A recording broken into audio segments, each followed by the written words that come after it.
everybody wants to be a cool kid and have all this gadgets and a gun. Okay, you carry a gun, especially if you're in the private sector. You're not a soldier, you're not, you know, in law enforcement. If you carry a gun with a light on it, when's the last time you needed that?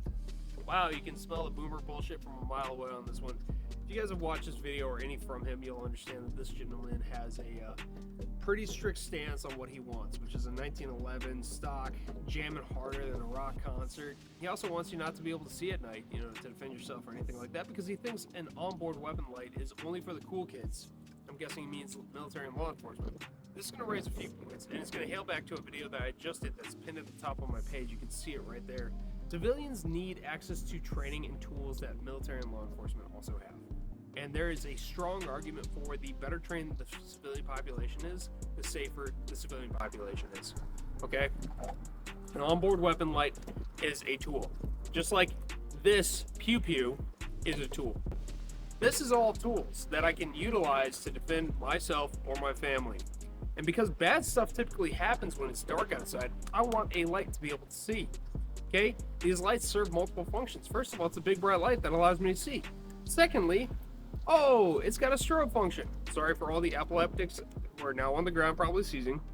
And then, you know, optics, things like that. This is not just cool guy stuff. These are tools that can be used to help me use this more proficiently. That's why you have all this. Of course you have your EDC lights. These are great lights. I love these lights. I use this light probably 20, 30 times a day. And if I'm changing a tire, yeah, I'm gonna use this. If I've got someone I'm working on medically, yeah, I'm gonna attach this to my cap and put this on. Instead of the example he used of a cop pointing his weapon light at somebody who's getting worked on right then and there. Which only goes to prove his point is stupid, because he's saying only military and law enforcement really need this stuff. And then law enforcement goes and uses it improperly. I know a lot of guys who are military and law enforcement. I support what they do. I love what they do. I support your service. I do. But I don't think that necessarily means you're the only ones who should have access to these tools or this training. That is very much not the case. I think civilians absolutely need access to this kind of training. Because if you are the kind of person who's going to argue that only military or law enforcement should have access to these kind of tools or that kind of training, then you're also the kind of person who probably look at this and say, there's no reason for a civilian to have all of this.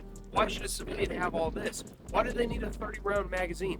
Why do they need access to ammunition? Why do they need access to body armor? Why do they need access to any of that? This is a polite society, right? Nothing ever goes wrong here. Law enforcement always shows up on, blink of an eye and never screws up. Acorn!